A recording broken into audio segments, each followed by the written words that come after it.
Let's go down under for the men's final. Andy Murray, the 5 seed from Britain, versus the 3 seed Novak Djokovic.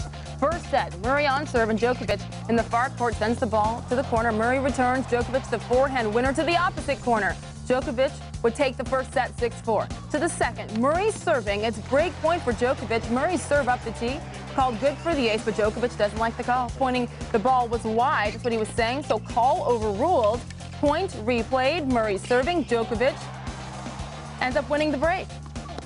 Later in the second set, Murray serving down a break. Djokovic, the cross-court shot. Murray returns but leaves the court wide open for Djokovic's winner. You know, these two are good friends. They practiced together a lot. This was a tough match, though, for him personally, Djokovic said afterwards, because of their friendship.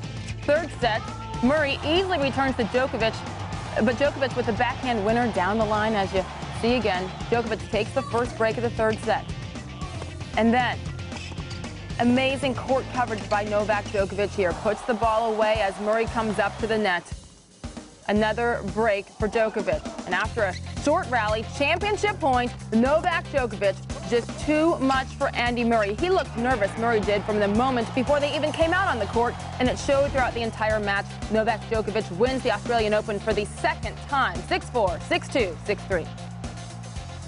I knew before the match that I have to step in, and I'm playing one of the best defenders in the world, one of the best returners in the world. He has a great talent, great touch. I knew that I can play equally well as he does from the baseline. That I need to use my opportunities. I don't want to give him a chance to be aggressive and take the chances. So, I mean, everything I have tried to do tactically, we went right. Before the start of the 2011 season, I had a very short off season. I didn't know how well I'm going to be prepared for start of 2011 and for this Grand Slam, but I was eager to come back and compete, and I mean, fantastic start of the season.